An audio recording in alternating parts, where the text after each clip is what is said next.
자, 15번 문제 넘어가도록 하겠습니다.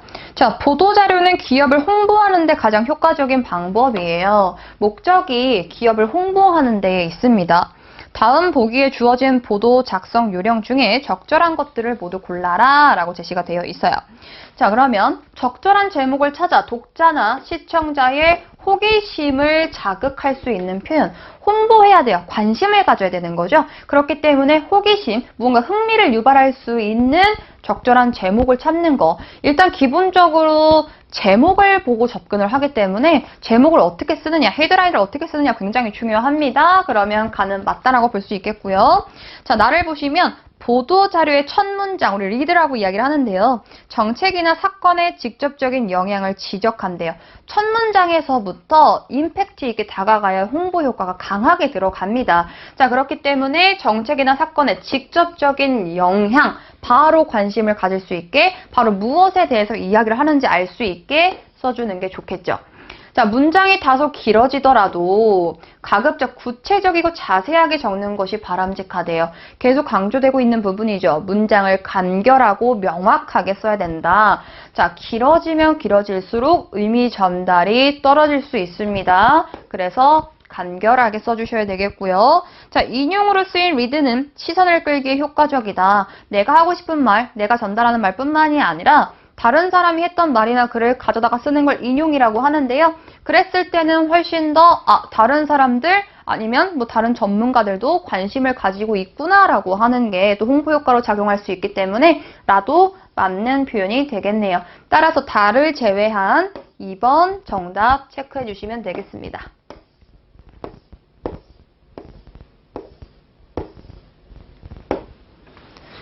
16번 문제 보도록 할게요. 신규 사업 진행에 관한 품위서입니다. 자, 품위서라고 하는 거는요, 아직 무언가를 뭐 시행하거나 집행하기 전이에요. 그래서 그 집행 전에 승인을 받는, 승인을 요구하는 문서라고 봐주시면 되겠습니다. 승인받는 문서가 바로 품위서예요. 자, 일단 품위서가 이러한 것이다 라고 하는 것들 반드시 익혀두셔야 되겠고요. 우리 왼쪽에 보면 품위서에 대한 내용 정리가 되어 있으니까 한번 읽어보시면 좋겠습니다. 자, 보기를 바로 보시면은요. 자, 사업 추진을 위해 협조를 구해야 할 유관부서 내용을 함께 기재해요. 시행이 될 수도 있는 거기 때문에, 집행될 수도 있는 거기 때문에 어떤 사람들이 어떤 부서 도와줘야 하느냐 필요하겠죠. 여기에서는. 그럼 가는, 우리 적절하지 않는 거 찾자라고 했으니까 가는 빼주셔야 되겠네요. 그럼 1번은 정답이 될 수가 없겠고, 자, 한눈에 알 수 있도록 구체적이고 핵심적인 내용을 제목으로 선정하는 거 중요하겠죠. 이거에 대해서 하겠습니다 하는 거니까 딱 주목할 수 있게 역시나 들어가겠네요. 그러면 나가 들어가 있는 2번, 4번도 정답이 될 수 없습니다. 자, 그러면 두 가지의 보기가 남아있거든요. 그랬을 때 당연히 많은 틀렸다라고 볼 수 있으니까 애초에 보지 않아도 되는 건데, 자, 품위서는 별 첨부나 별첨 없이 1, 2페이지의 품위서 단독으로 끝내는 게 좋대요. 필요한 부분이 있다면 별도의 첨부 자료를 보내는 게 좋습니다. 우리가 그 승인을 받기 위해서는요. 그럼 다 알아 두 가지 볼 건데요. 자, 품위서에는 예산과 관련된 언급은 자제하고 별도의 문서로 보고한대요. 품위서는요, 당연히 예산과 관련된 내용이 들어가 있어야 하는 게 당연합니다. 자, 이렇게 예산이 집행이 됐습니다. 그러니까 승인해 주세요 라고 하는 내용 굉장히 중요하겠죠. 예산 관련 내용은. 자, 그래서 여기서는 다도 틀린 정답으로 볼 수 있습니다. 자, 그래서 틀린 거는요, 우리 다가 틀렸고요. 그리고 마 두 가지가 틀렸네요. 정답은 3번 찾아주시면 되겠고요. 자, 마지막에 라를 보면 어떻게 하려고 하는지 분명하게, 당연히 내용은 분명하고 명확하게 전달을 해야 되겠죠. 이거는 품위서가 아닌 다른 문서에서도 당연히 명확하게 전달해야 된다는 건 우리 필수 조건으로 들어가는 요소입니다.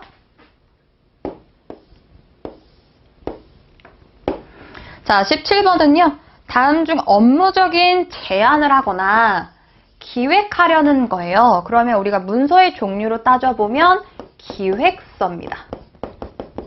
자, 기획서도 위에 왼쪽에 정리가 되어 있는데요. 자, 기획서라고 하는 건 기업에서 일어날 수 있는 다양한 일들에 대해서 구체적으로 계획을 수립하는 거예요. 앞으로 이러한 프로젝트를 진행하고 싶습니다. 진행 예정입니다. 와 관련된 그 기획을 써서 제출하는 문서거든요.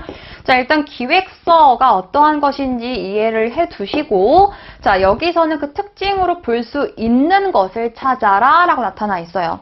자, 기획 단계입니다. 내가 무엇을 할 건지를 명확하게 전달할 필요가 있겠죠. 자, 그래서 2번 보시면 관련된 내용을 깊이 있게 담을 수 있는 작성자의 종합적인 판단과 예견적인 지식이 요구돼요. 자, 앞으로 이러한 걸 예정하고 있는데 이걸 했을 때 그 이후에 발생할 수 있는 기대 효과까지도 예견한다라고 하는 그 종합적인 판단, 여러 가지 지식들을 같이 우리가 작성해야 우리가 좋은 기획서라고 볼 수가 있겠죠. 계획 단계이기 때문에 계획을 하는 수립 단계 배경에서부터 목적, 그리고 어떻게 진행할 것인가에 대한 과정, 그리고 시행했을 때 나올 수 있는 우리 예상 효과라든지 기대 효과까지 같이 기록을 해두시는 게 기획서를 작성하는 올바른 요령입니다.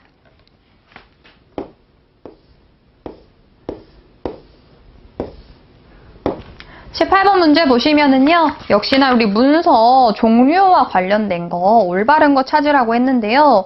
자, 문서의 종류가 굉장히 많습니다. 적재적소에 적당한 우리가 문서를 선택할 필요가 있는데요.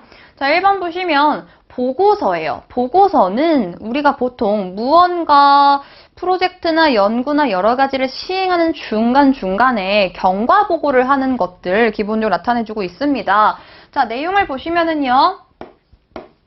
자, 적극적으로 아이디어를 내고 기획한대요. 우리가 방금 전에 앞에서 점검 문제를 풀었던 기획서와 관련된 내용이네요. 자, 보고서는 중간에 하는 거라고 했습니다. 그러니까 1번은 아니겠고요. 자, 2번은 보시면 재무제표와 달리 영업 상황을 문장의 형식으로 기재해 보고하는 거.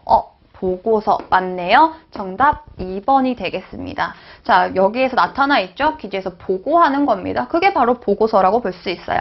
3번 보시면 회사의 업무에 대한 협조를 구하거나 의견을 전달할 때 작성하면서 흔히 사내 공문서라고 불리게 된대요. 자, 우리가 이러한 것들을 공문서가 아니라 기안서라고 이야기를 하고 있거든요.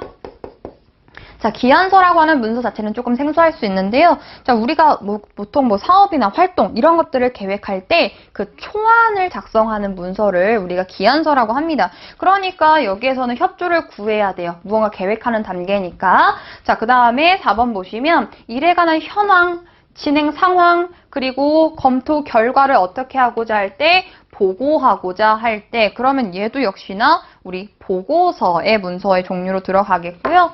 그리고 5번 보시면 엄격한 규격이 있대요.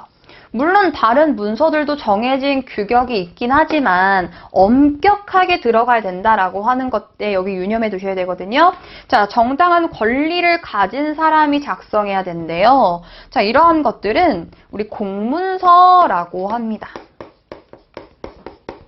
공적인 문서 아무나 쓸 수는 없겠죠. 그리고 정확한 공적 요소에 쓰이는 거기 때문에 엄격한 규격이 따르는 거, 가장 규격이 까다로운 문서라고 봐주시면 되겠습니다. 그래서 지금 보고 있는 것처럼 문서의 종류가 굉장히 많아요. 각각의 특징들, 그리고 그 기본적인 문서들이 무엇을 하기 위해 쓰여져 있는지에 대한 목적부터 기준으로 공부를 하셔야 됩니다.